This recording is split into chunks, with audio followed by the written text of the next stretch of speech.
paso la distribución.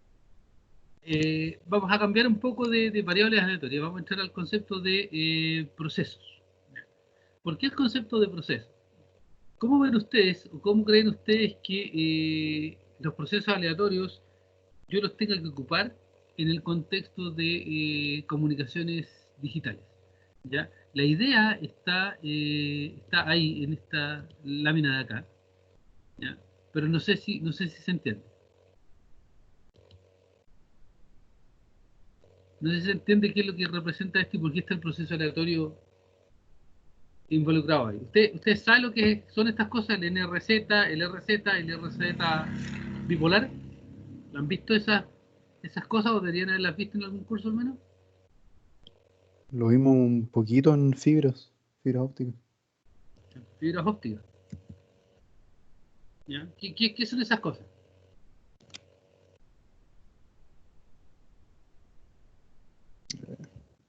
No sé, arreglos de bits. Son codificaciones. ¿Son codificaciones? Yo diría que no, ¿eh?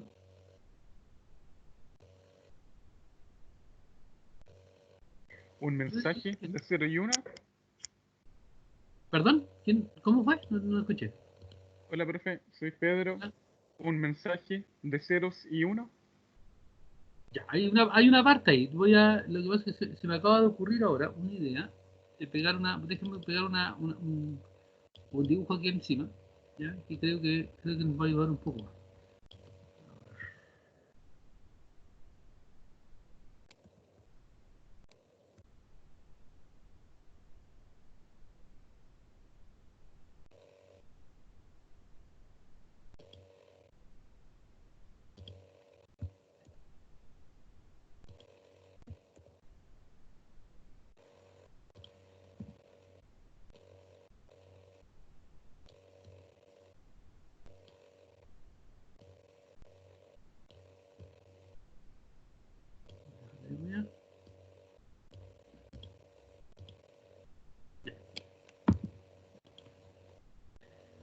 Vamos a ver. ¿Qué son esos ceros y unos que están ahí? Esos ceros y unos que están en esa palena receta, esos ceros y unos que están ahí, y esos ceros y unos. Si yo miro este diagrama en bloques de comunicaciones, ¿de qué estamos hablando? ¿De cuál de los bloques que están ahí? Miremos solamente la parte de arriba, lo que es transmisión. ¿Qué partes son?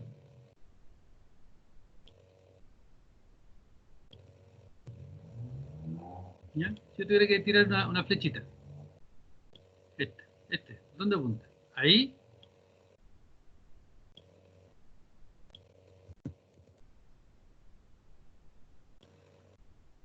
ahí,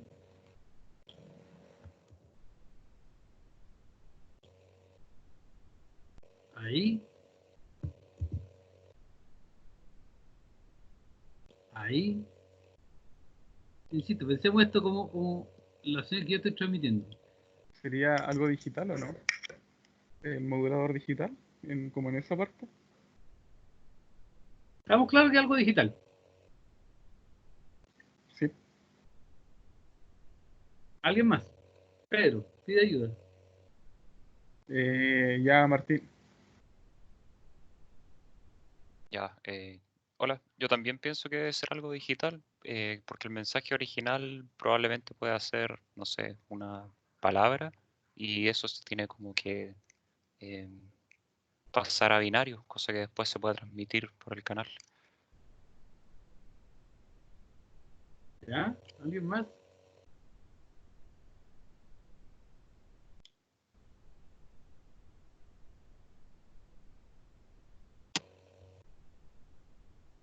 ¿Alguien más?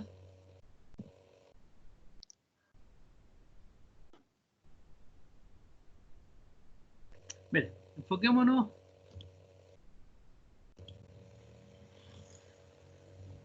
para que veamos el contexto completo de esto, ¿ya? Sheffield, no, Field.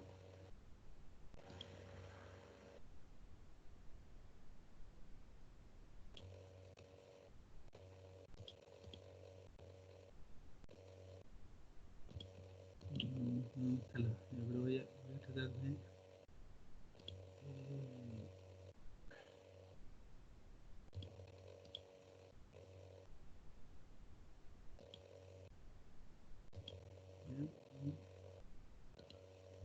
Fíjense. Consideremos esos 8 bits de ahí. Se fijan que son los mismos, ¿cierto? En los tres casos, ¿cierto? ¿Estamos de acuerdo en eso? Sí. Ahora, entonces... cuadro de texto. Entonces tengo 0, 0.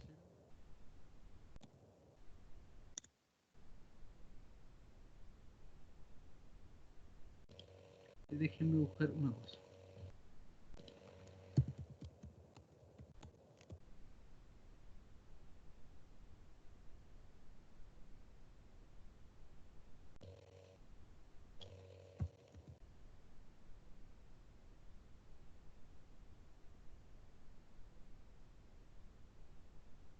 El código que estamos...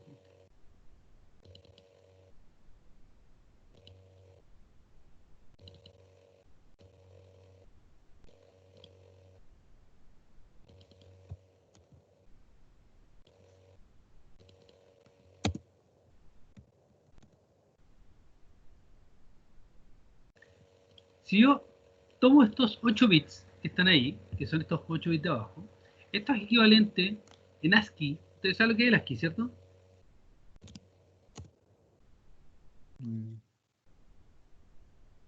¿Ustedes saben lo que es el ASCII? Más o menos. Ustedes saben que con 8 bits ustedes pueden representar 256 caracteres distintos, ¿ya? Por ejemplo, las letras, los números, teclas especiales como el escape, el sub, que es el sustituido, esto como el del, como el home del teclado, todo esto se representa usando 8 bits, ¿ya? Entonces, si yo pienso esa ristra de 8 bits de acá, como un carácter ASCII, ¿ya? Un carácter de texto, el carácter al que corresponde es sub, ¿ya? Como por ejemplo el carácter 65 en la letra A mayúscula, ¿ya? Para que sea 65, esto tendría que ser 6, 64, el 65 es este. Es el 65, y el ASCII de esto representa la letra A mayúscula, ¿ya? El 64 la arroba, etc. En el caso de los números que tenemos aquí, esto es, yo estoy mandando un mensaje de texto y estoy enviando este símbolo, y este símbolo de 256 posibles se escribe en binario así, y representa ese símbolo de que es una tecla del teclado, ¿ya? Eso es lo que yo quiero enviar. Entonces, lo que yo tengo acá, este sub, es eso, ¿ya? Esa es la fuente. Ese es el dato de la fuente. La codificación de esto es en binario, son esos bits de ahí, ¿ya?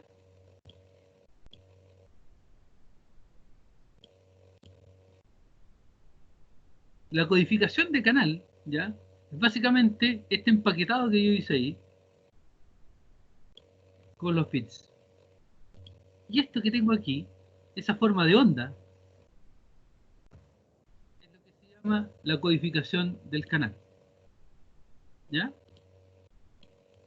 Entonces, fíjense, lo que yo quiero transmitir aquí es, yo apreté una tecla, que es la tecla sub, piénsela que es como la tecla delete o la tecla enter, cualquiera que a ustedes se le ocurra.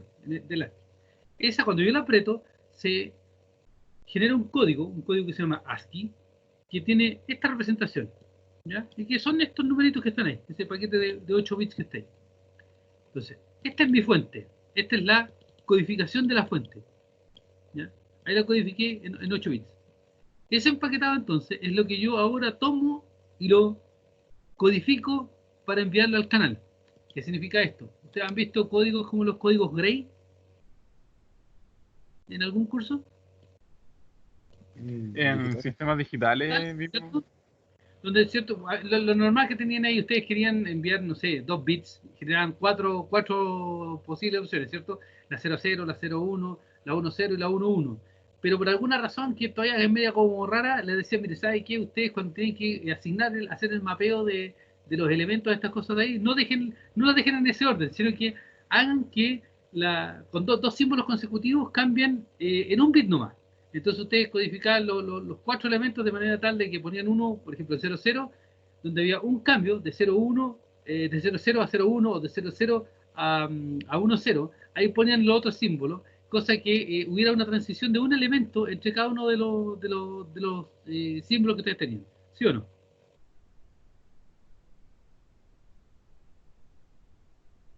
¿Sí o no? ¿Se Sí. acuerdan de eso? Ya. Eso es la parte que viene aquí en el chat del encoding. Si bien este ASCII, estos números que están ahí en binario abajo, los que están en rojito, si bien ese ASCII que yo tengo aquí, ¿ya?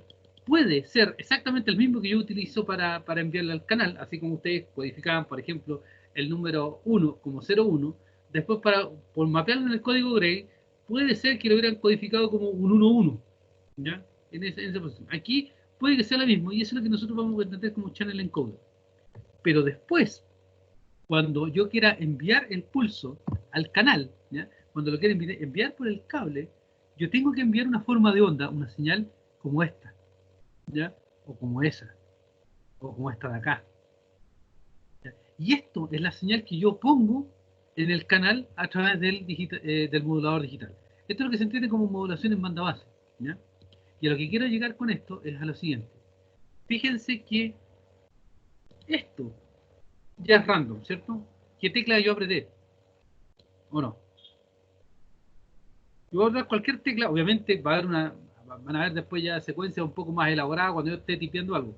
Pero yo puedo partir con cualquier tecla de todas las que tengo en el teclado. Esa me va a generar un código en binario, ¿ya? Si partí con una tecla cualquiera al azar, entonces voy a tener un código generado a partir de ese tema al azar. Voy a generar después una codificación de canal también que viene de algo al azar. Y voy a generar señales que son aleatorias, ¿ya? Y esas señales que son aleatorias, como van indexadas por el número de bits que yo tengo, me generan finalmente un proceso aleatorio. ¿Se fijan? Esa, por así decirlo, es la forma más simple de ver de que yo no hay forma de sacarme, no hay forma que tenga de sacarme de encima un proceso aleatorio. ¿Se fijan? El solo hecho de codificar una tecla, ¿ya? Me va a involucrar inmediatamente que voy a generar una secuencia de bits, y cuando esa secuencia de bits yo la quiera traducir a enviarla como una señal eléctrica a través del canal o a través del aire, eso va a significar que en algún momento voy a tener que generar esto, una modulación en banda base, y tal vez después cuando la multiplico por un coseno y un seno y la envío a través de una modulación con una portadora, va a generar otro cambio más todavía. Pero inmediatamente aparece esto, el índice asociado a cada uno de los bits que yo tengo, el número de bits, ¿ya? Supongamos que este es el número de bits 0, 1, 2, 3, 4, 5, 6, 7, 8, etc. Ese número de bits me indexa el proceso aleatorio para cada una de las señales que finalmente voy a poner en el canal, ¿ya? Ese es lo que hay detrás de por qué nosotros tenemos que, y no nos podemos escapar, de usar o representar los datos que nosotros vamos a enviar por un canal a través del objeto matemático, que es un proceso aleatorio y no una variable aleatoria, ¿ya? Porque si enviamos una variable aleatoria, entonces quiere decir que no hay variación, en este caso, en el número de bits, ¿ya? En la secuencia de bits o en el tiempo. Eso es lo que nos está pasando. ¿Se entiende ¿se entiende la idea? Sí, sí. Y eso, Yo profe, y eso en RZ y RZ entonces es otra cosa, o sea, no es una codificación. Eso se llaman modulaciones, no se llaman codificaciones, ¿ya? Se llaman modulaciones. Porque esa es modulación porque en el fondo es la señal que tú estás poniendo en el medio físico, ¿ya? Y cuando es la señal que tú estás poniendo en el medio físico, ya vas a llamarse una modulación, ¿ya? Ok. ¿Ya? Profesor, La NRZ, enseguida, la NRZ es no retorne a cero, ¿ya? La RZ es retorne a cero, y la RZ bipolar es que retorna a cero, pero se fijan, va hacia arriba y hacia abajo, ¿ya? Las razones para esto son básicamente simples. En esta tú finalmente lo terminas con un valor de C, y en esta con un valor medio, y en esta C. Martín, creo que me Sí, quería preguntar. que quedé con una duda. ¿En qué momento pasa esto a ser un proceso aleatorio? ¿Apenas uno aprieta la tecla y se codifica eso? Claro. Apenas aprietas la tecla, porque mira tu teclado, sí que está frente al Sí, teclado. Obviamente, si yo quiero tipear hola, debatir con la O, ¿cierto? Pero ¿quién claro. dijo que yo partí tipeando la palabra hola? ¿Ya? Yo me amarré aquí al ejemplo ese que saqué, que lo tomé de una parte del libro, ¿ya? Que estaba esa ristra de bits. ¿Ya? Pero da lo mismo en el fondo. Ya. ¿Pero cada letra tiene un código asignado o eso cambia cada vez que ¿Sí? aprieto la...? Yo suponía que este ya lo pasaban todavía ¿cómo se llama? En, en lenguaje de programación, pero parece que no es así. Les voy a mostrar aquí dónde está. Ah, ya. Esto es lo que se llama el código ASCII, ¿ya? Si fijan, el binario para el 0 es el carácter nulo, ¿ya? Voy a ir acá abajo donde están los que a ustedes les va a interesar. 65, todavía me acuerdo, es la letra A mayúscula. 64 yo les dije la arroba, ¿ya? Está ahí. ¿Alguno de ustedes en algún minuto ha tenido algún problema con el teclado y alguien le dijo, mira, aprieta el Alt y en el teclado numérico tripea el 64 y te sale una arroba? ¿Alguien lo ha hecho? Creo que nunca. ¿Ya? Háganlo en algún minuto. Alt y después tipear el número 64 o la típica, ¿ya? Es esta. Esta va a sonar al tiro. 126. Ahí está. Esa. La tilde, ¿ya? La cola de chancho, como le dicen muchas veces. Cuando uno pone una página web, nunca saben dónde está la tilde en el teclado. Y le decían, no, mira, aprieta el Alt y 126.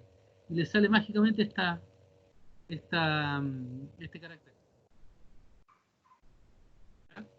Es el alt graphics de la derecha, en general. ¿Ya? Pero a lo que voy es eso. Cada una de las letras, se fijan, y no solamente las letras, sino que los caracteres especiales como el enter.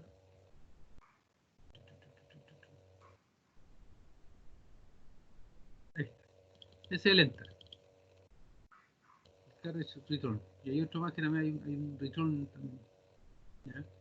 Hay otros que son más y ustedes los van a ver en muchos protocolos de transmisión, sobre todo en redes y cosas así. Todavía se usan esto. ¿Ya?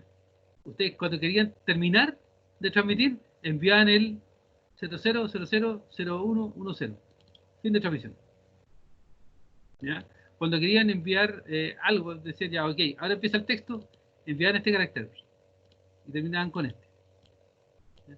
Esto viene heredado desde muchísimos años atrás, de cuando las comunicaciones eran más básicas y más simples. ¿Ya? Ya, gracias, profe. ¿Algo más?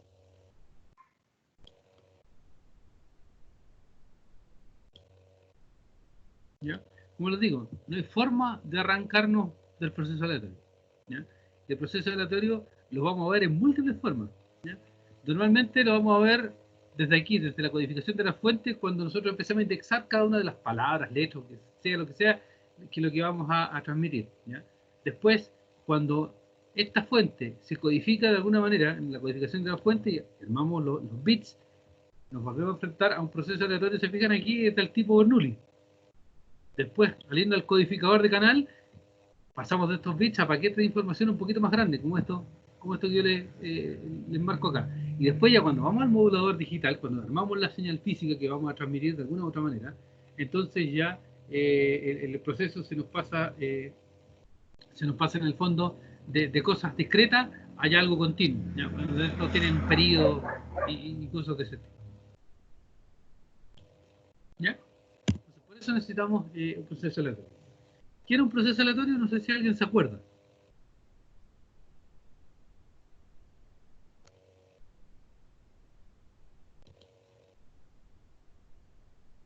¿Alguien se acuerda que es un proceso aleatorio? Son variables aleatorias indexadas. Pero ¿cuál era la gracia Punto. o sea, ¿por qué las empaquetábamos? ¿Por qué las indexábamos?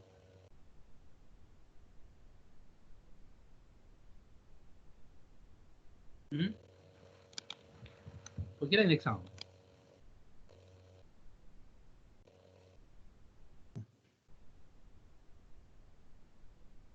No sé. ¿No les hace sentido acá? En este contexto que nosotros tenemos aquí, tiene sentido indexarla, porque no es que yo transmita un bit porque sí nomás, y después no transmito después dentro de un rato, no, sino que hay una secuencia lógica de elementos que yo quiero transmitir de un punto a otro.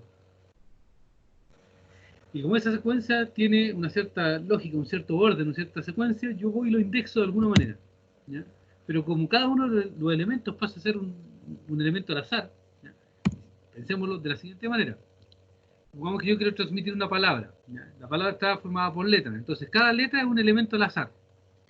La palabra es la que yo termino indexando y es donde armo el proceso a partir de la fuente. Cuando yo codifico esa fuente, armo los bits, eso también van a venir inducidos por la fuente que yo, por las palabras de la fuente que yo tenía, etcétera. Y este proceso continúa hacia adelante. Eso, por eso lo que tengo, ¿ya? Por eso lo que tengo aquí es entonces un conjunto de variables aleatorias que se indexan en el tiempo, en el número de secuencias, lo que sea, y que siguen una cierta regla de probabilidad que viene inducida en algún minuto desde la fuente. Vamos a ver después, y de cierta manera ya lo comentamos, vamos a ver que si esto era random, cuando nosotros pasamos por el canal introduce también aleatoriedad. Entonces esto se hace más random, ¿ya? O dicho de otra manera, se introduce más aleatoriedad y lo que pasa es que se suman, se multiplican, se pasan cosas ahí en el canal, ¿ya? Que hacen de que las propiedades de la fuente se mezclen con las propiedades del canal, pero todo sigue siendo letra.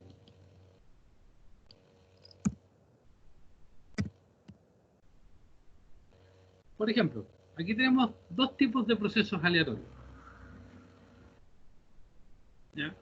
¿Cuál es continuo y cuál es discreto? De lo que pueden decir ustedes de eso que está ahí. ¿Y en qué dominio?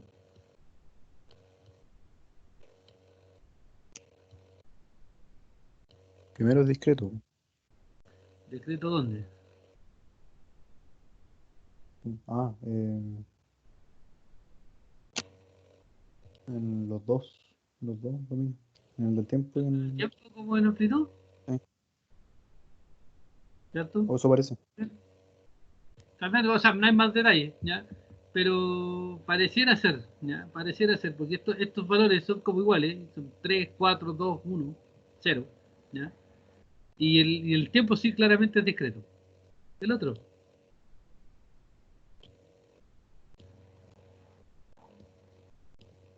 En tiempo continuo y en amplitud discreta. ¿todos de acuerdo en eso?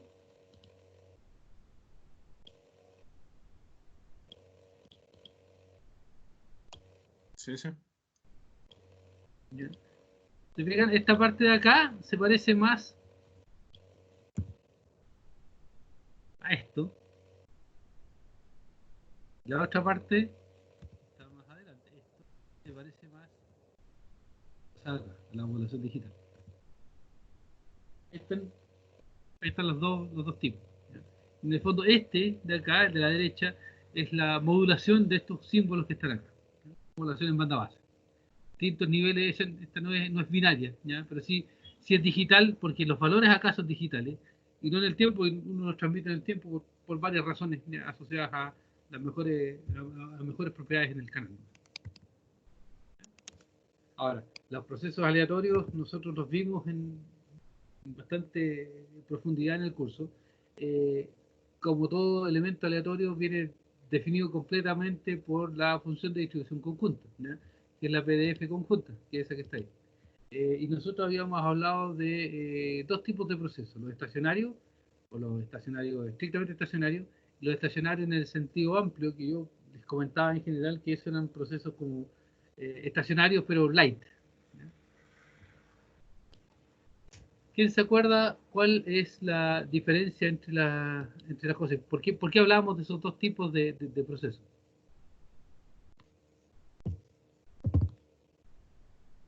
¿Quién recuerda algo de eso?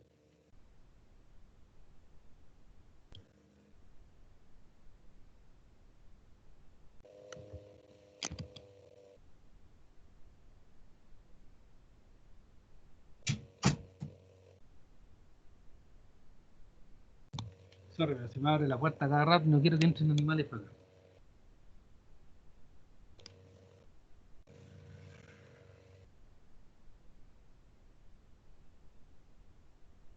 ¿Sí se acuerdan cuál era la diferencia entre los dos tipos de procesos? El estacionario, en el sentido estricto, estacionario, ¿no?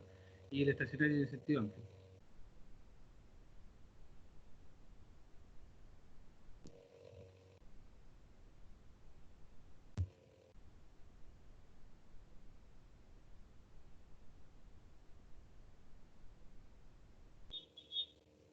¿No? Chuta, no. Bueno, tendrán que mirarlo.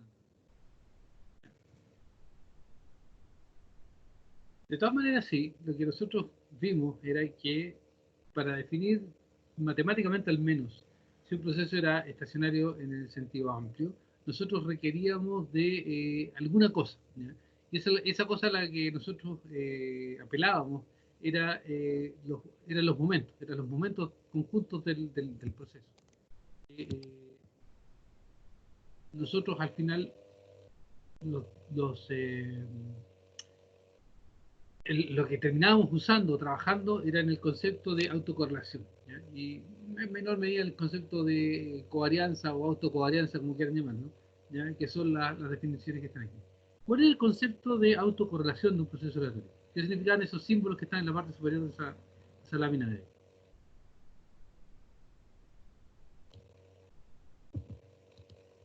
¿La parte superior? ¿Cuál? ¿Sí? Donde dice función de autocorrelación. ¿Qué significan esos símbolos de ahí? ¿Qué significaba la función de autocorrelación?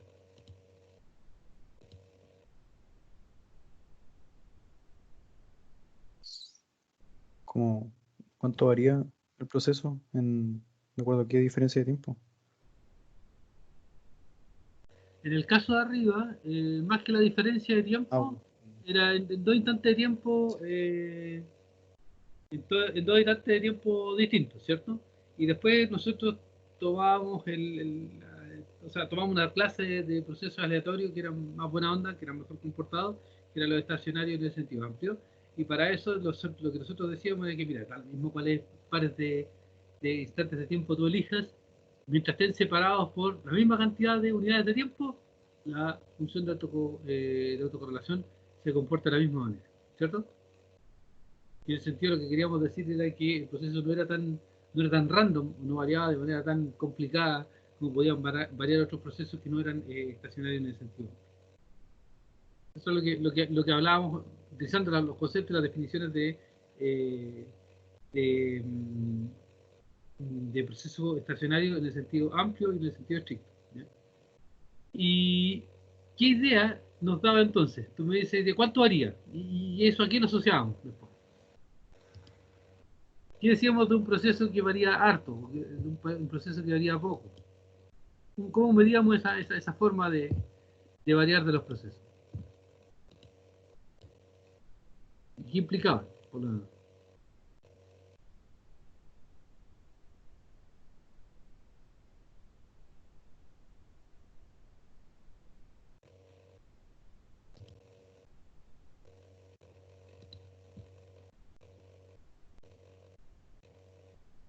¿Mm? No me acuerdo. A ver, Andrés Jiménez. Sí. Mm, no sé, profe. No sé nomás, sí, tal cual.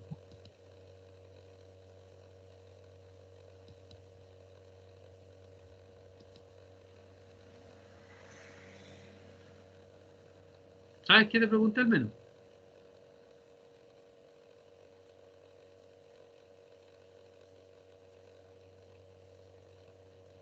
Andrés, Sí, ¿sabes qué te pregunté al menos? sí. Pero, perdón, no. Ya, entonces Me pide ayuda. desconecté un poco. ¿Ah? Me desconecté un poco. Pide ayuda por favor a alguien para ver qué es lo que me pueden decir ¿Cómo veíamos esa variación? Yarko.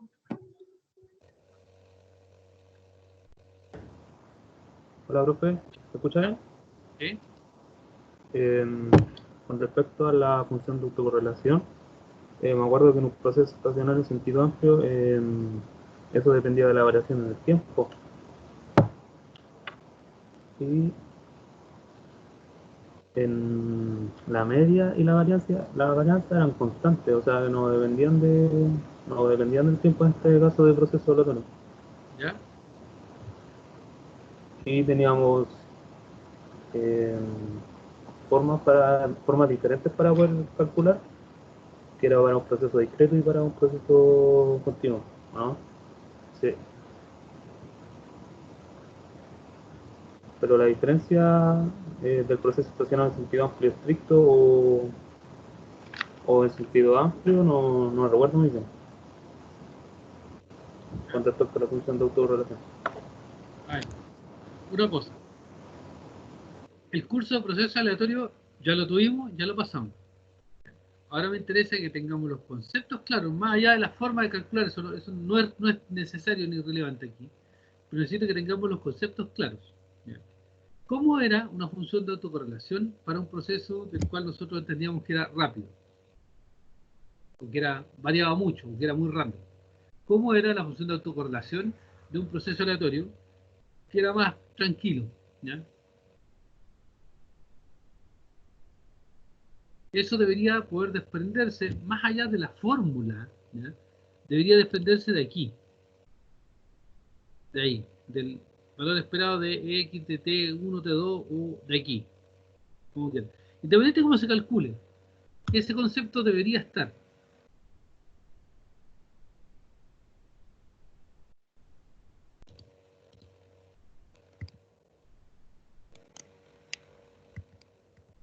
Por ejemplo, Profe, eso. ahí hay dos funciones, en este caso son secuencias de autocorrelación.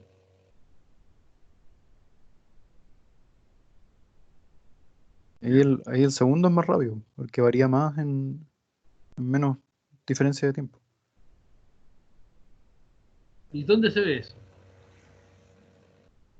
En cuánto varía desde el cero, o sea, cuánto varía en distintas diferencias de tiempo. Si varía mucho o varía poco, es más rápido o más lento. ¿Dónde están las diferencias de tiempo ahí? Yo quiero ayudar a El mi eje compañero. X. Por ejemplo, en la figura 2, entre K-1 y K0, ¿Cuál es se la ve que hay figura? un mayor, Perdón, ¿cuál es la figura 2? ¿Izquierda o derecha? la de la derecha. ¿Ya? Por ejemplo, en K igual -1 y en K igual 0, se ve que hay un mayor como cambio entre sí que entre el gráfico 1, que Ya, es el pero de la izquierda. tranqui. Pero lo que pasa es que tú te acordáis, y yo igual, porque yo estaba haciendo el curso de proceso aleatorio más tiempo que creo que todos ustedes, ¿cierto? Así que no es gracia que yo me acuerde. Pero no sé si todo el mundo está en la misma posición. ¿Qué significa K? ¿Qué significa el eje X y qué significa el eje Y? El K era los instantes, la diferencia de tiempo que tomábamos, Eso sí, las diferencias de tiempo. la diferencia de tiempo. ¿Cuánto es el T2 menos T1, T1 menos T2? Da lo mismo al final, porque estamos hablando de proceso estacionario en el sentido amplio, ¿cierto? Porque si no era el proceso estacionario en el sentido amplio, estos gráficos no tienen sentido, porque tenía que ser gráficos en 2D, donde teníamos T1, o sea, perdón, en 3D, ¿cierto? Donde teníamos, en el eje X teníamos T1, en el eje Y teníamos T2, y en el eje Z teníamos nuestra función de autocorrelación, ¿ya? En este caso, como son diferencias de tiempo, K lo que muestra ahí son las diferencias de tiempo. En este caso son discretas, ¿cierto? Sí. Sí, son discretas. Ya. Ahora sí. Y en el eje Y está nuestra función, o sea, en este caso secuencia de autocorrelación. ¿Ya? Y recién ahora, lánzate con la explicación que tenía.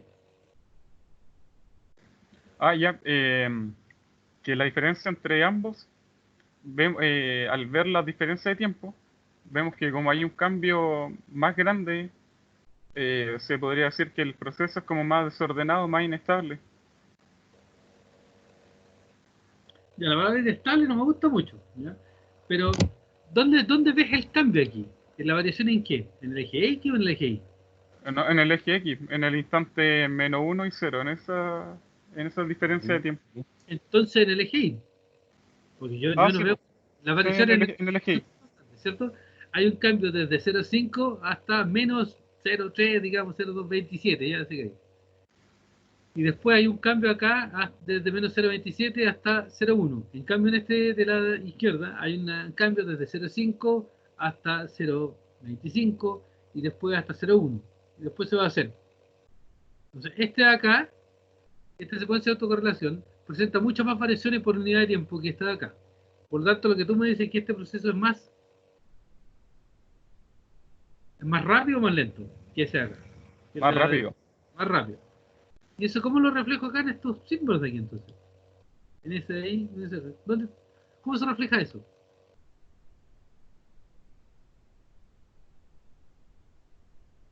En particular tendría que ser para este de acá. ¿Cierto? Porque ahí las dos diferencias de tiempo cambian a una variable. ¿Cómo lo reflejo ahí? Puede ser que esa diferencia de tiempo es constante. ¿Ya? Y si la diferencia de tiempo es constante, em,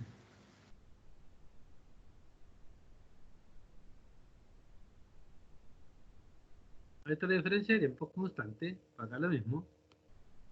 Esta curva, si lo pienso como curva, es más suave. Perdón, esta curva es más suave que esa curva, ¿o no? Sí. Junten los puntos, ¿cierto? Así ahí. Junten los puntos acá. Esa curva es más suave que esta curva. Tiene más variación por unidad de tiempo, si quieren, aquí, en el eje X de 1, o en el rango entre menos 5 y 5. Esta varía mucho más rápido, menos suave, que esta de acá, que es más suavecita. ¿Cierto? Ese es el concepto de proceso aleatorio rápido o lento que tenemos que tener para efectos del curso, ¿ya? Yo miro la secuencia de autocorrelación y algo así me representan dos cosas distintas. Si este es más rápido desde el punto de vista de frecuencia que nosotros hablamos en algún minuto del curso, y aquí no sé cuántos se acuerdan, ¿cuál es desde el punto de vista de frecuencia del concepto que tienen en la motivación de eficiencia espectral? ¿Ya? ¿Cuál ocupa más ancho banda? ¿La de la izquierda o la de la derecha? ¿Y por qué?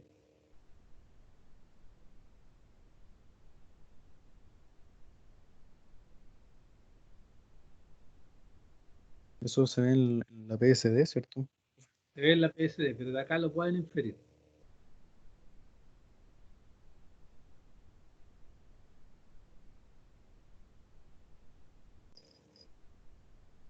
Un poco más ancho de banda el de la derecha, ¿Por qué? que tiene más componentes en frecuencia que el de la izquierda. Pero, pero ¿y dónde ves eso? Está claro que no lo estás viendo literalmente, ¿ya? Pero ¿de dónde lo infieres? Busca ayuda si es necesario.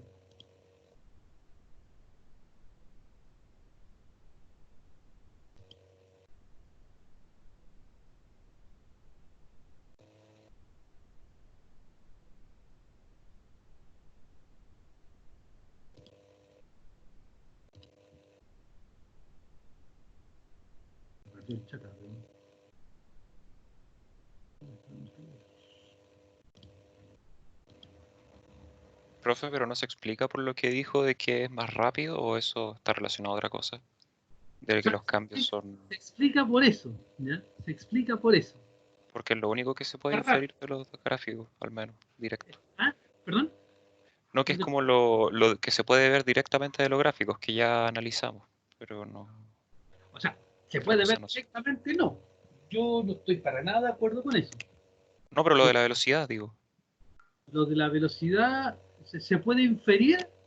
Eso se puede inferir de los gráficos. Ver directamente no. Ya. ¿Ya? Eso por un lado. Pero ya, si ahora ya si inferimos y nuestra inferencia es la correcta, porque así es, el de la derecha es un proceso aleatorio más rápido que el de la izquierda. ¿Ya? ¿Cómo traduzco eso yo a ancho de banda? ¿Ya? Esto es comunicaciones, no es proceso aleatorio, porque el proceso aleatorio es más matemática que cualquier otra cosa. Esto es comunicaciones. ¿Cómo yo traduzco eso a ancho de banda?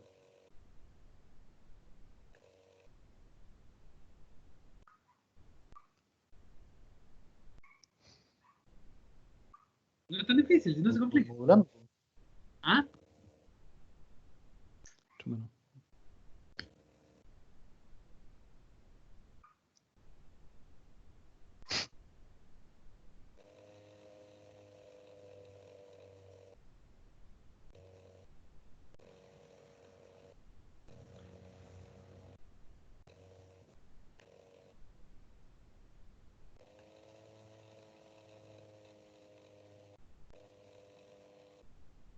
Vuelvo a insistir, el trabajo que estamos haciendo aquí es asociar toda la matemática que hemos visto antes con los problemas de comunicación reales.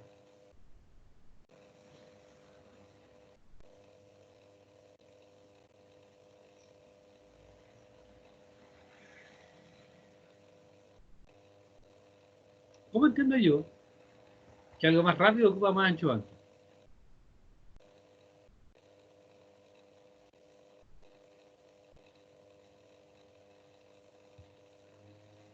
Entonces, como dijo, algo más rápido ocupa más ancho de banda. Más ancho de banda. Pero eso es como una pregunta o lo está como afirmando. O sea, es una afirmación, ¿ya? Pero ¿cómo se Ya. entiende? Profe, ¿Sí? ¿se escucha, cierto? ¿Sí? No sé qué está hablando. Puede ser que porque sea más rápido, en menos tiempo, usemos más ancho de banda, ¿no? Puede ser que... ¿Cómo? Como es más rápido que el otro, en menos tiempo, usaremos una mayor cantidad de ancho de banda. O sea, es que no sé Es cómo que explicarme bien. al decir al más rápido en menos tiempo, hay como que te... Sí, como que se cerraron el argumento. Parte diciendo que en la misma cantidad de tiempo, pasan más cosas, ¿o no? sí, a eso me refería. Como es más rápido que el otro. Ya, ¿y por qué pasan más cosas? Porque es más Porque aleatorio. tiene, Ya, pero ¿cómo eso yo lo llevo a la frecuencia? yo diría que como es más rápido, ocupa mayor frecuencia, tiene mayores frecuencias. La palabra mayor frecuencia no me gusta. ¿Qué tipo de frecuencia ocupa? ¿Más qué? ¿Más dinámica? No, más alta. Ah, Más alta. Al decir mayor, todavía es medio ambiguo. Pero al ser más rápido, significa que, si lo vemos desde el punto de vista de música, ¿cierto? Vibra más. ¿Ya?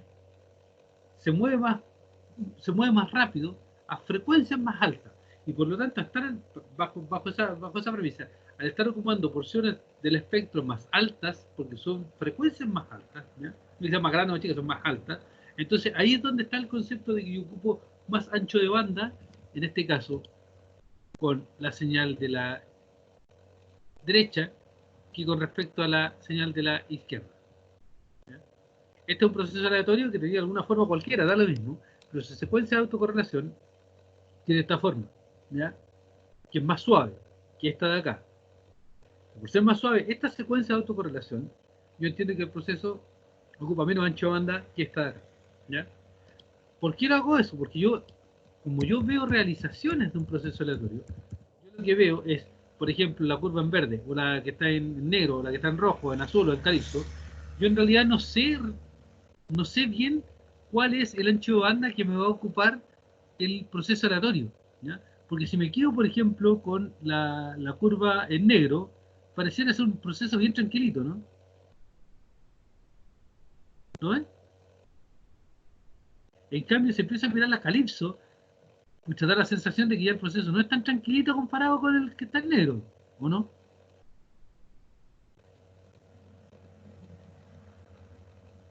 ¿Lo ven?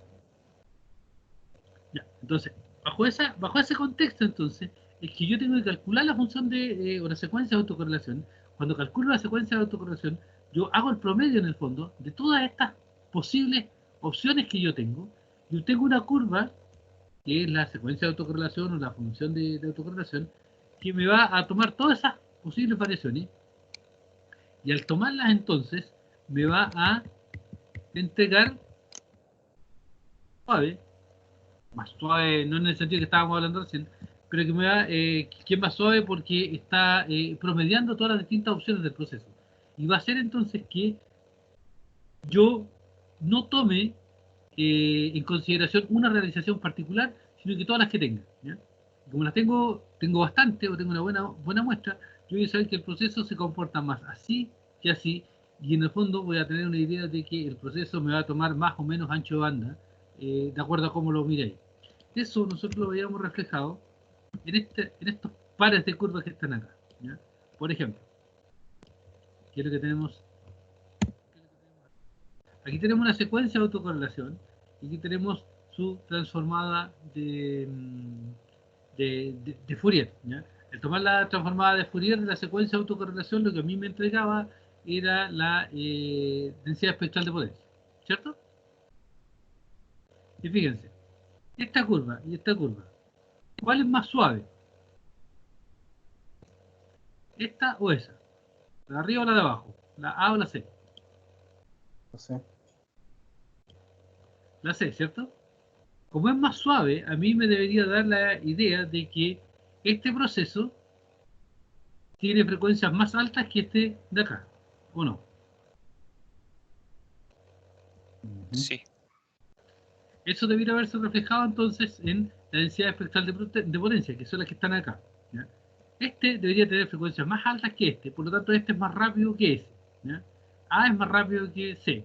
¿Y esto se ve aquí o no? Se fijan que tengo componentes más altos en frecuencia ahí que acá. ¿Sí? Ahí sí.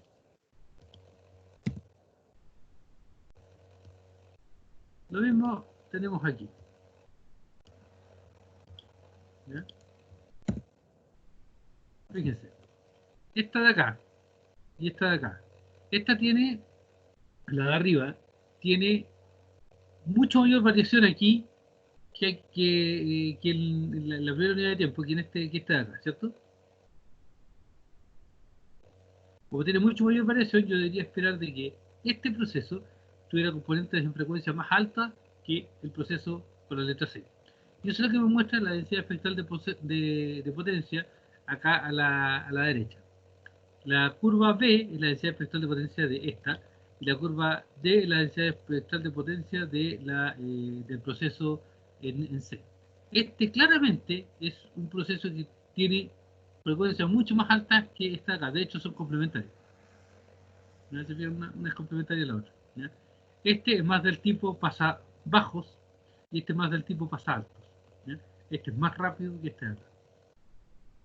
Entonces, desde el punto de vista de eficiencia espectral, ¿qué modulación, ¿ya? me convendría tener? Algo que su secuencia de autocorrelación sea así o la de arriba, la A o la C.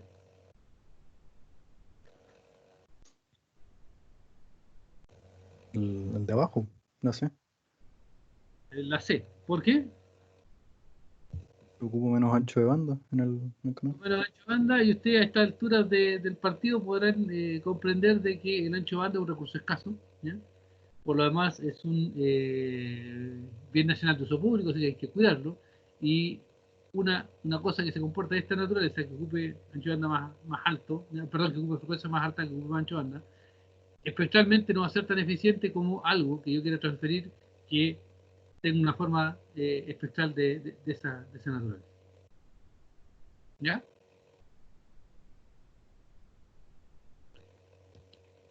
¿Se entiende? Quiero recalcar, antes de hacer una pequeña pausa, tres cosas. La primera es, son estos. No nos vamos a escapar del proceso aleatorio, no hay forma. ¿Ya? No hay forma de escaparse porque el solo hecho de tener la información ¿ya? La información que se genera es al azar.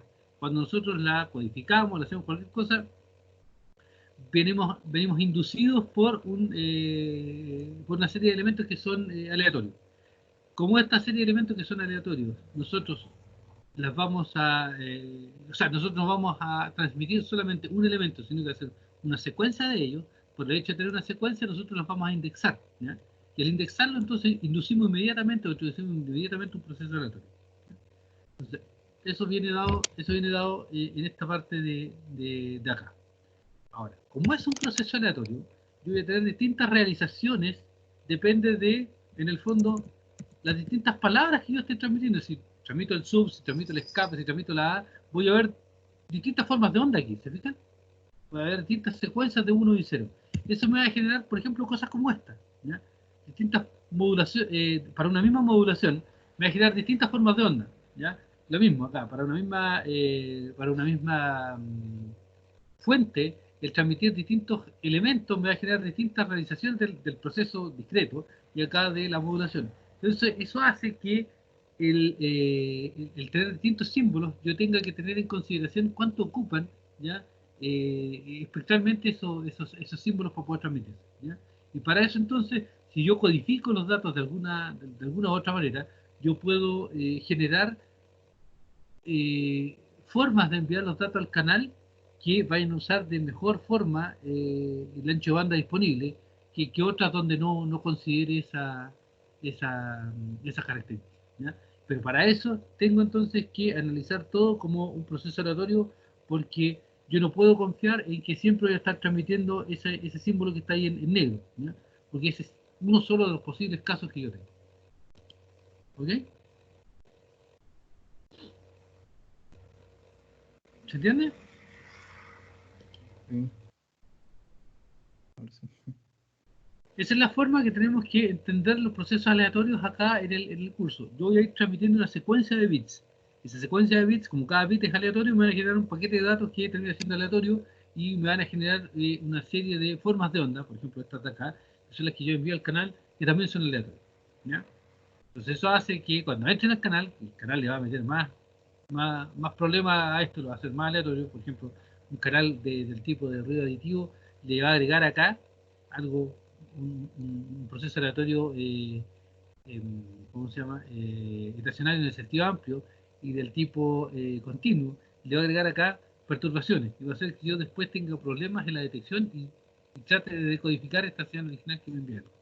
Pero cuando trato de decodificarla, entonces es que yo tengo que considerar todos los posibles valores que la fuente tiene y las posibilidades asociadas a ella con su respectiva probabilidad, ¿ya? Esa es más o menos la idea aquí. ¿Alguna duda?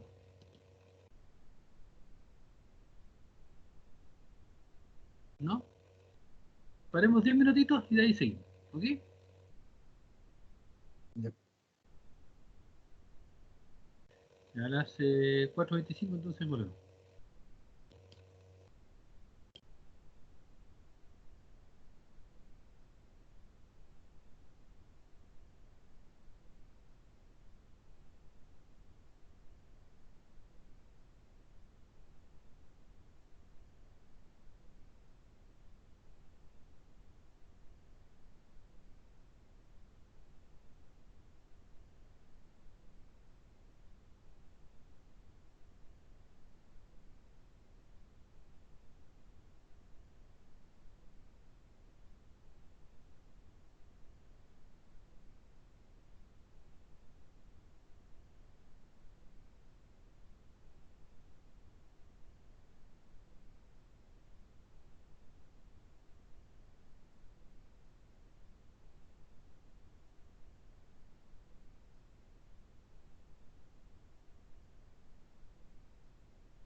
¿Volvieron?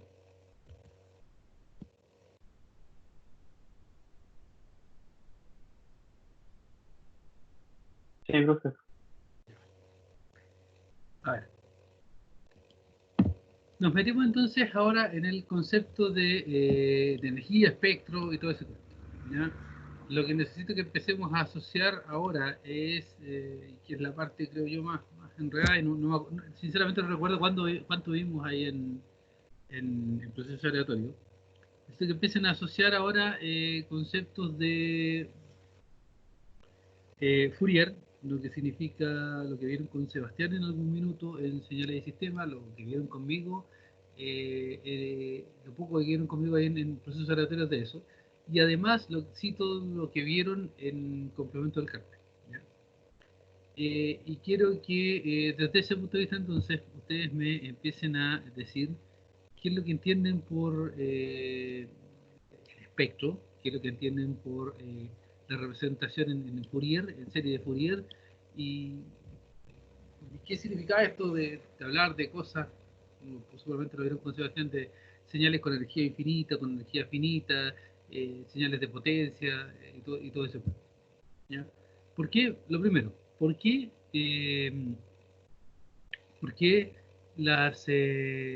nosotros tenemos la tendencia en ingeniería eléctrica a llevar las señales a la representación de Fourier? ¿Nos acomoda?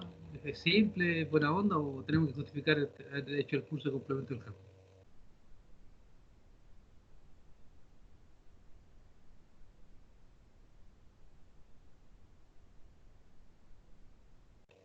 ¿Mm? ¿Qué dice?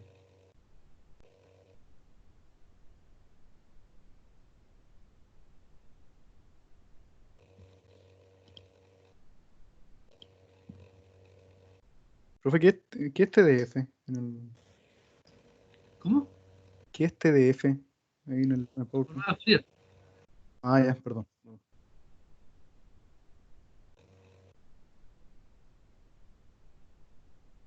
¿Ya?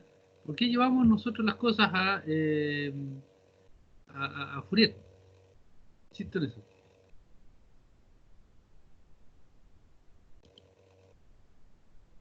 Que queremos ver componentes en frecuencia de las señales periódicas.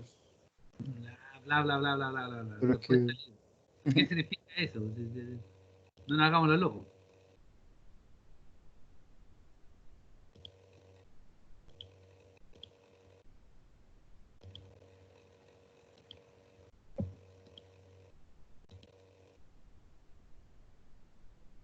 Se las voy a plantear de la manera más directa e informal posible. Si la transformada de Fourier y todas esas cosas que vemos en complemento y los otros cursos tan bacanes, tan útiles, tan buenas, porque no son capaces de verla a estas alturas del partido que están en cuarto. ¿Eh? Si son tan útiles, las usamos tanto, son tan buenas, son tan espectaculares, son tan bacanes, ¿por qué no son capaces de decirme conceptualmente de la transformada de Fourier o la serie de Fourier me sirven en la representación de señales? Porque yo veo cosas que no soy capaz de ver de otra manera. ¿Por qué no son capaces de decir eso? No creo que sea porque no lo entienden, sino que porque no lo han asociado nunca de qué hablamos. O no están así.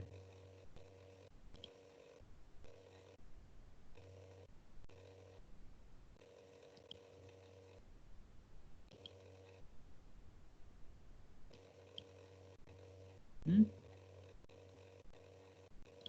Por ejemplo, a ver.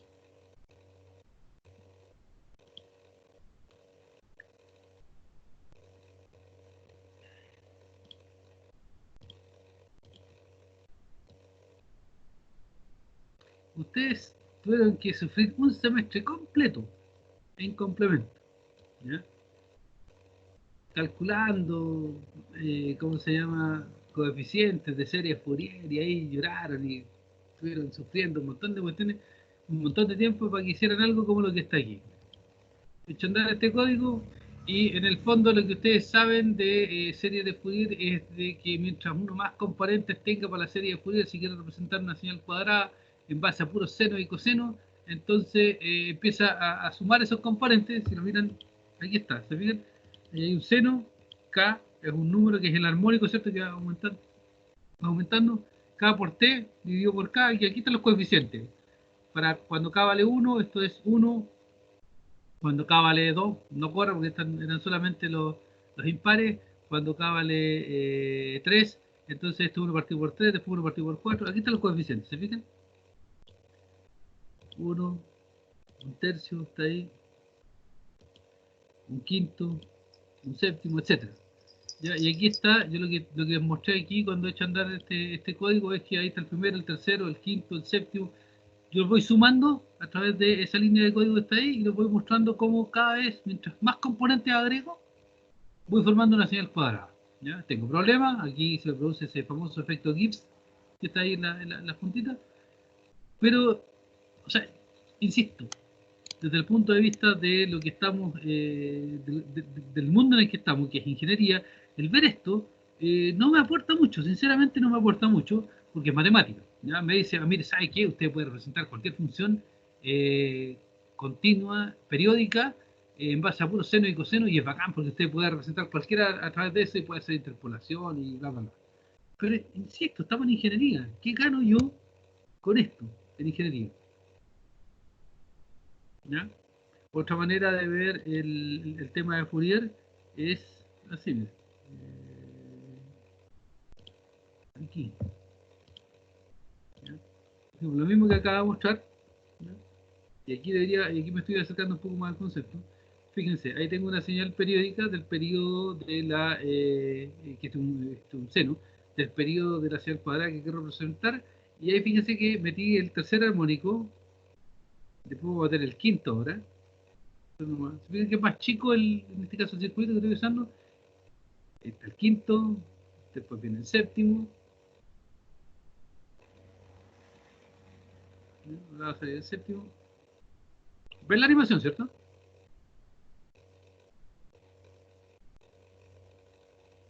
Sí, profe. Se fijan que voy introduciendo cada vez más armónicos y cada vez me voy acercando más y de mejor forma a lo que es una señal cuadrada. Ahí se está viendo la resultante, ¿ya? En cada uno de los casos. Esto, lo que a mí me entrega, el concepto de Fourier, lo que a mí me entrega no es el hecho de poder representar funciones. Lo que a mí me entrega es esto de aquí. Esto de aquí, fíjense. Primer armónico, tercer armónico, quinto armónico, séptimo armónico, etc. Cada vez los coeficientes van siendo más chicos, ¿ya? A medida de que yo, en este caso, aumento en frecuencia. ¿Ya? Y eso es esta gráfica de acá. ¿Se fijan? Aquí estoy aumentando los armónicos, son múltiplos de la frecuencia fundamental. Supongan que 1 Hz. 1, 3, 5, 6, hasta los 29 Hz en este caso. ¿Dónde hay más? ¿Dónde están las frecuencias más altas en este caso? Están aquí arriba, ¿cierto? ¿Cierto? Lo que voy viendo acá es que esta señal, a medida que yo la voy, como se muestra acá, representando por un lado, ¿ya? A medida que yo la voy generando, cada vez va utilizando menos componentes de alta frecuencia, perdón, cada vez va utilizando componentes de alta frecuencia, pero cada vez la amplitud de ese componente de alta frecuencia es menor, ¿ya? Y decrece con 1 partido por K. ¿Ya? Ahí están los números. Esto me va diciendo que la señal en este caso tiene componentes de alta frecuencia, que se van haciendo cada vez menores, y que yo, por ejemplo, si trunco aquí, voy a tener una señal que no es la cuadrada que quería, pero voy a poder representarla con una cierta cantidad de elementos, y me da el concepto, se fijan, me da el concepto de frecuencia inmediatamente. Me da el concepto de frecuencia en el sentido de que yo veo, como en esta parte de acá, yo veo que los componentes más rápidos, estos que van girando más rápido, ¿se fijan? Los componentes que van girando más rápido, que son los círculos más chiquititos, porque la amplitud de cada uno de los círculos se va haciendo cada vez más chico. Esos que giran más rápidos son los componentes de alta frecuencia, Y que, por suerte, para la representación que estamos mirando desde el punto de vista del concepto de, mm, de eficiencia espectral, ¿ya? Por suerte son cada vez más chicos, ¿ya? Y el hecho de que sean cada vez más chicos significa que yo voy utilizando cada vez en menor medida la parte más alta del canal, ¿ya? Entonces, el hecho de llevar, y a esto es lo que quiero llegar, el hecho de llevar nuestra representación al mundo de Fourier, ¿ya? Es conveniente desde el punto de vista de matemático. Nosotros generamos una combinación lineal de elementos para representar nuestras señales, pero desde el punto de vista físico, a nosotros nos entrega la propiedad de que, chuta, mira, si yo miro el espectro de la señal que estoy analizando, ¿ya? Y la voy a, si me dejo desenredar, la voy a mostrar en un tiro. ¿Ya? Por ejemplo, vuelvo a esta de acá. Si yo miro esta representación de los componentes de frecuencia de la señal, ¿ya? Yo me voy fijando que, por ejemplo, tengo que hacer el cálculo, pero a lo mejor el 95% de estos elementos está bajo el armónico 31, ¿ya? Y que sea el 95% de esos elementos significa en el fondo, porque hay una relación que ustedes la vieron, que es el teorema de Parseval, de que la potencia de la señal original, el 95% está contenida hasta ese armónico, hasta abajo el 31. ¿Ya? Entonces quiere decir que de ahí para arriba yo no necesito representar más potencia de la señal, voy a perder poco, el 5%, y voy a poder, en el fondo, pensar que lo que recibo es exactamente lo mismo que había transmitido, pero con un muchísimo mayor ancho de banda. ¿Ya? Ese es el concepto de Fourier que ustedes tienen que tener a estas alturas de su vida académica. Tienen que entenderlo no como un elemento matemático que me permite representar funciones, sino que es un elemento que, por un lado, asocia la matemática, pero por sobre todo, asocia los conceptos básicos y fundamentales del canal de comunicaciones, que son el ancho de banda, ¿ya? Y las frecuencias máximas a las cuales van a operar su sistema, ¿ya? Esa es la importancia y ese es el poder que tiene Fourier en nuestro análisis. No es otro, ¿ya? No es una cuestión de combinaciones lineales, no. Tiene que ver con la física que hay detrás, porque si el canal, por ejemplo, en el ejemplo que yo les había dado, si el canal, por ejemplo, tiene un ancho de banda tal de que sobre el armónico 20 me atenúa mucho las frecuencias, entonces yo no voy a poder representar más allá de, por ejemplo, habría que sacar los números concretos, pero no podría representar más allá del, no sé, 90% de la potencia de la señal, ¿ya? Puedo hacer el cálculo rápido si quieren, lo podemos hacer ahora en MATLAB, ¿ya? Para que se hagan una idea. Un segundo.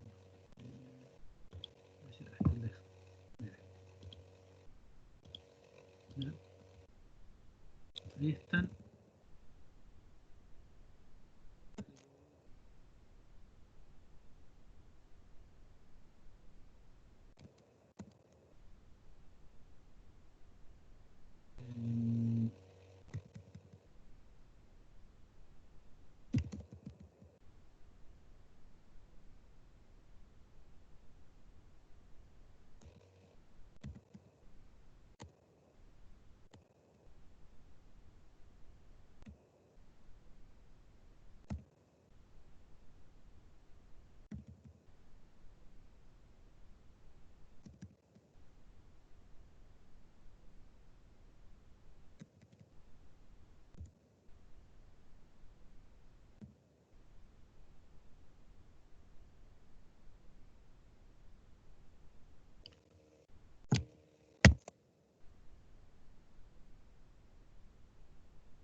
¿Ya? Se volvió a normalizarlos.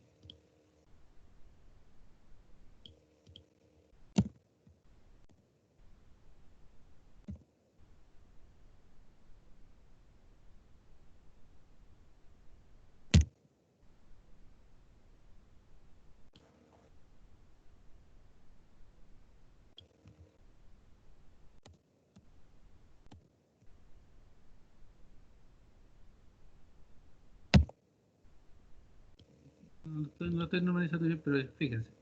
La potencia llega hasta ahí, ¿ya? Y nosotros estamos viendo... sorry.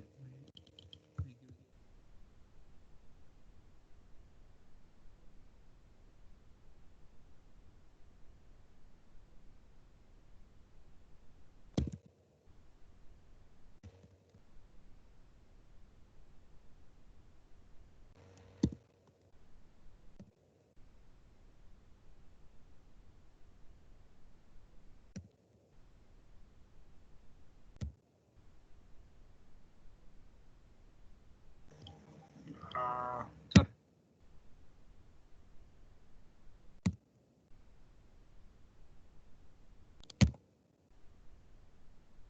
Ahí está, fíjense. Aquí están los armónicos abajo, ¿ya? Nosotros vamos mirando estos puntos de aquí, ¿ya? Digamos hasta el 40, hasta el 32, hasta el 40. Poner aquí un marker.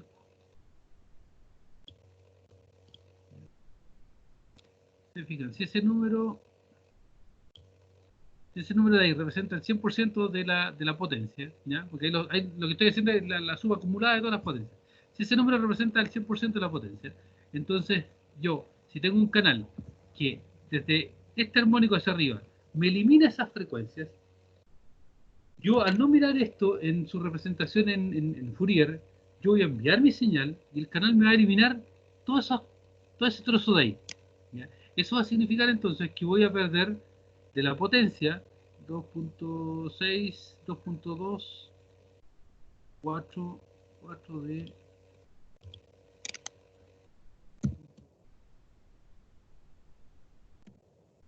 Voy a perder alrededor de un 15% de la potencia de la señal, simplemente porque no me fijé que el canal, a partir de cierta componente de frecuencia hacia arriba, atenuaba las señales, ¿ya?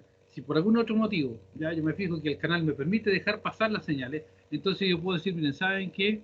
En realidad voy a cortar la señal hasta esta parte o hasta esta parte de aquí, porque ahí en ese caso estoy perdiendo, no sé, 2,2.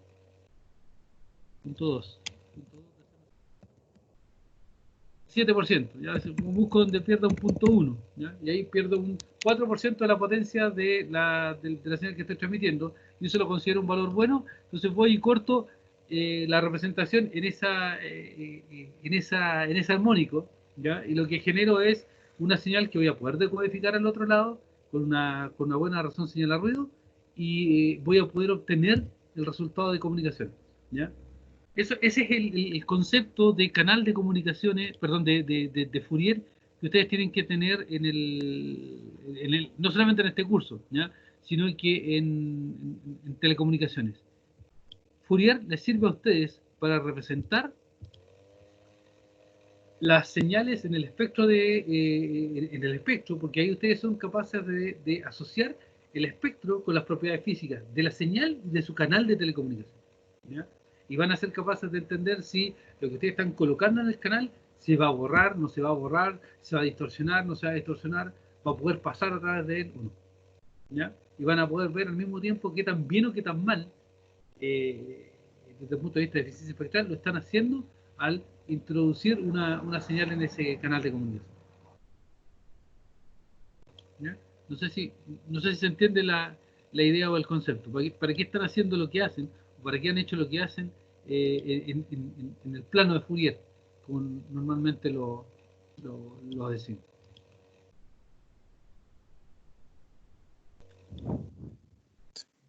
Sí, ahora sí. ¿Perdón? No escuché. Sí, que ahora sí se entiende. ¿Alguien más? ¿Alguna duda?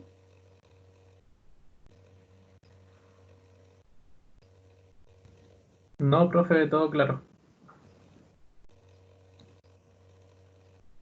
Ya, la diferencia fundamental de lo que están viendo en este curso, ¿ya? Y en todos los cursos de comunicaciones, con lo que vieron con Sebastián en señales y sistemas, es que ahora lo que ustedes van a meter al canal no es una señal determinística, sino que es un proceso aleatorio, ¿ya? No es una señal en el tiempo determinística, sino que es un proceso aleatorio. Cuando ustedes hablan de un proceso aleatorio que está pasando por un sistema lineal, ¿ya? Entonces ustedes tienen que cambiar un poquito la forma de pensar. Ustedes están acostumbrados a que cuando tienen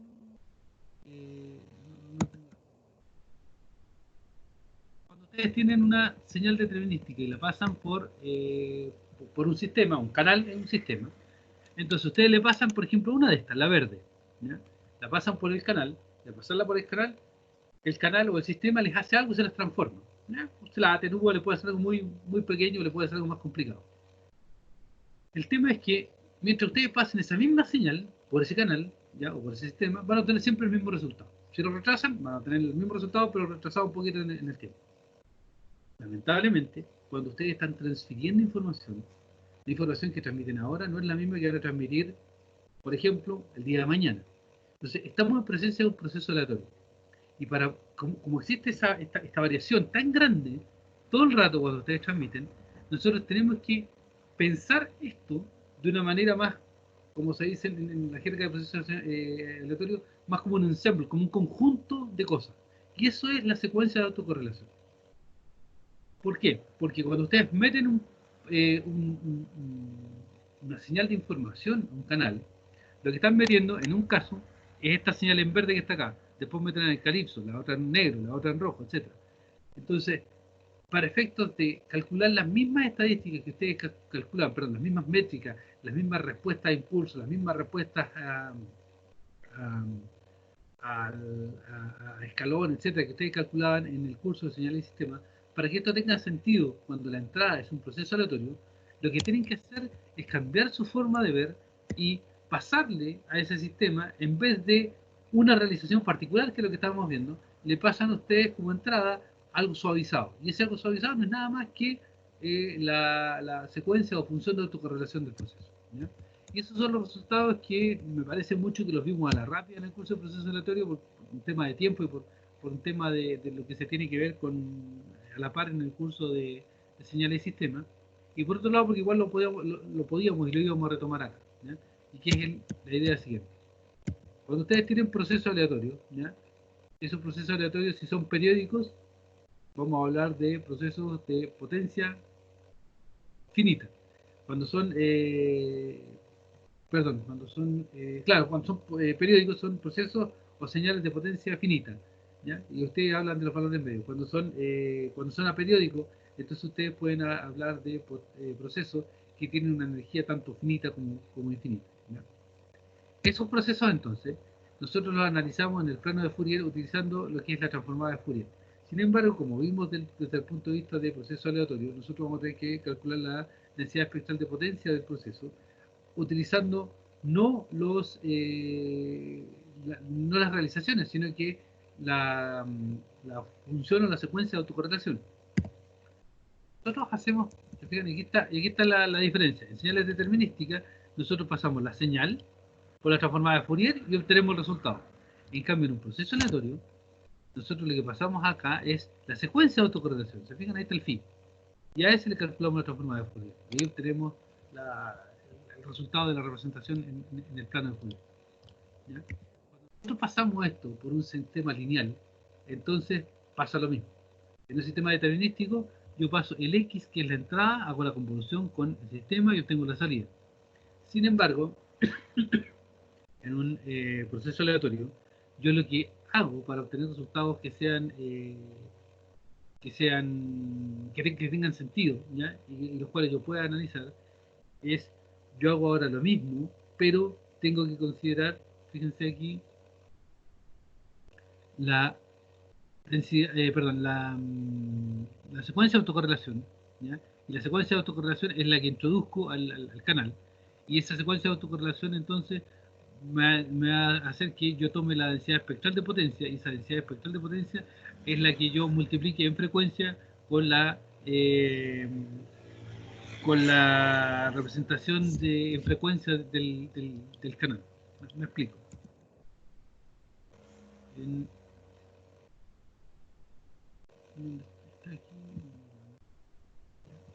el caso determinístico, lo que yo obtengo a la salida cuando yo hago el cálculo de la señal de salida en Fourier es la señal de salida, el IDF, es igual a la función de transferencia, HDF, por el XDF, ¿ya? Por la transformada de Fourier de la señal de entrada, ¿ya? Y la función de transferencia es nada más ni nada menos que la transformada de Fourier de la respuesta de impulso del sistema que yo tengo. Fíjense que para un proceso aleatorio, lo que yo tengo es que lo que yo obtengo a la salida, ese es I, ¿ya? Lo que yo obtengo a la salida es la multiplicación entre la densidad espectral de potencia de la entrada, que es lo que me va a dar la densidad espectral de potencia de la salida, pero este multiplicado, fíjense, por ahora no es la función de transferencia del sistema, sino que la norma al cuadrado de la función de transferencia del sistema. ¿Ya? Y esto viene dado por un teorema de proceso aleatorio, y lo que me dice es que si yo hago, para obtener en el fondo las mismas relaciones que yo obtenía antes en procesos determinísticos, lo que yo tengo que hacer entonces es tomar el promedio aquí, hago el promedio acá, y el promedio de toda esta otra, de este otro lado, y eso después le tomo la secuencia de autocorrelación o la función de autocorrelación, en este caso es función de autocorrelación por el proceso continuo, y al tomar la función de autocorrelación es una doble integral, y eso es lo que me hace que al final yo tenga el módulo al cuadrado de la función de transferencia como salida. Datos más, datos menos, ¿ya? No nos interesa mucho esta parte de aquí. Lo que sí nos interesa es que los sistemas lineales, nosotros, la teoría de sistemas lineales, nosotros la podemos seguir ocupando para calcular la salida de un sistema ante un proceso aleatorio. Sin embargo, estos resultados varían un poquito y las conclusiones que yo saco las tengo que sacar no en base a una representación particular como lo que está ahí, sino que las saco en función de la secuencia o función de autocorrelación y en función de la función de la densidad espectral de potencia de la salida. Esa es un poco la tónica y la idea de lo que hay que hacer en proceso aleatorio, que son los que vamos a ver para el caso. Y lo último que vamos a ver hoy día es el concepto de ruido, ¿ya? El concepto de ruido está muy asociado con un proceso que vamos a ver el viernes, que es el gaussiano, que tiene una geometría bien particular y bien agradable. Y que el concepto del ruido que principalmente vamos a ver es el ruido térmico, ¿no? El ruido térmico es un ruido que aparece en todos los detectores, en general aparece en el canal también, y se modela siempre como que aparece solamente en el receptor, y es un ruido que es del tipo gaussiano, como esta cosa que está aquí, y es blanco, lo que quiere decir que no tiene media y tiene un valor de varianza. Como es gaussiano y es blanco, si ustedes se acuerdan de procesos aleatorios, entonces hablábamos de un ruido que tiene todas las en frecuencia, lo que significaba que su secuencia de autocorrelación o su función de autocorrelación era un impulso, ¿ya? Lo que hacía que en el espectro fuera una constante, ¿ya? Lo que significa también es que el ruido tiene potencia infinita, lo que parece en principio ridículo, pero lo que significa esto es que ese ruido está siempre presente, siempre nos está modelando, perdón, nos está molestando en nuestra comunicación. Eso es lo que significa. Ahora, este ruido aditivo gaussiano blanco, que es el que está aquí, que es el que nosotros principalmente modelamos, utilizamos para modelar el ruido térmico, lo que nosotros estamos representando ahí son todas aquellas corrientes que generan un poco de temperatura, que calientan los dispositivos y que vienen principalmente de ruido electrónico, ¿ya? Y se considera gaussiano y blanco y aditivo por lo siguiente. Gaussiano porque es la forma más simple de representar y nos elimina muchos problemas. Es blanco porque afecta realmente todas las componentes en frecuencia, y se considera aditivo porque nosotros lo transferimos, todas esas fuentes de ruido las modelamos como una sola fuente de ruido que aparece en el detector, y aparece de forma aditiva porque en el fondo no atenúa la señal, ¿ya? Pero sí le agrega la típica forma característica de ruido que ustedes conocen, que es de esta forma, ¿ya? Aparece como un poco con variaciones muy rápidas en el tiempo, ¿ya? Esa es la forma de modelar que tenemos para el ruido, en este caso térmico, ¿ya? Que se modela como un ruido gaussiano, blanco y del tipo aditivo, ¿ya? En comunicaciones inalámbricas, lo que nosotros observamos ahí es un ruido del tipo multiplicativo, no es aditivo. Y además, porque genera mucha atenuación. Y además tampoco es gaussiano, ¿ya? Es del tipo Rayleigh o Rice, y me genera atenuaciones que tienen que ver, atenuaciones que tienen componentes frecuenciales, ya como el tipo Rice, o sea que atenúan más en algunas frecuencias particulares que en otras, y ruido del tipo de atenuación que no es selectivo en frecuencia, como la Rayleigh, donde a todas las frecuencias las afecta por igual. ¿Ya? Eso es lo que teníamos como para ver hoy día. Hemos visto harta materia, pero lo que he visto lo he estado tratando de salir de los conceptos matemáticos de procesos y variables y asociarlo a los conceptos de comunicaciones como los que están acá, ¿ya? Yo no sé cuánto de esto vieron en sistemas de comunicación y cuántas cosas asociaron en sistemas de comunicación. Yo sé que en estadística aplicada y en procesos aleatorios no lo vieron porque al menos en procesos aleatorios tuvieron clase conmigo, así que más o menos recuerdo lo que hicieron. Y en estadística aplicada no es el minuto para verlo, ¿ya? Pero lo que interesa a esta altura del partido es que ustedes vayan asociando los conceptos matemáticos con los conceptos físicos que tienen que ver con el canal de comunicación. Eso es lo principal ahí.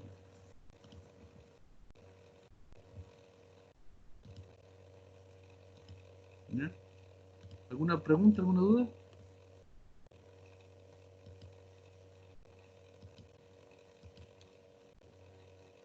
No, profe, por ahora no.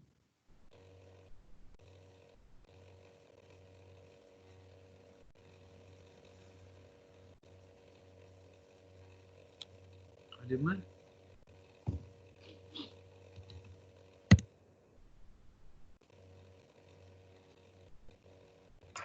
Todo claro, profe. ¿Perdón? ¿Se escuchó repartido? Todo claro, profe. ¿Ya?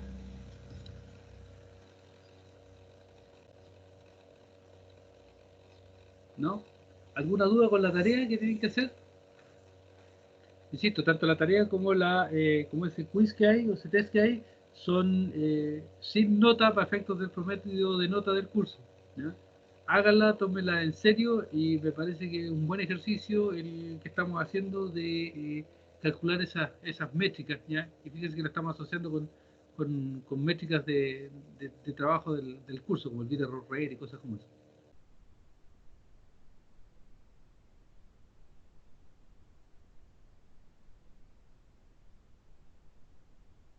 ¿No? Ya. Si tienen dudas o consultas con respecto a la tarea, me avisan, ya sea por... El chat de acá no lo miro mucho, ¿ya? Por no decir que no lo miro. Pero sí por email, no hay ningún problema, y Canvas lo estoy mirando más seguido. Además que me envía alerta, ¿ya? Y los que no han respondido a la encuesta, por favor háganlo para ir viendo qué es lo que vamos necesitando.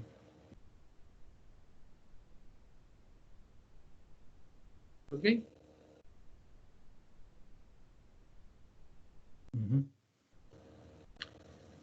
Conversamos el viernes entonces. Voy actualizando, en la medida que vamos haciendo clases, voy cambiando un poco las transparencias que tengo de base.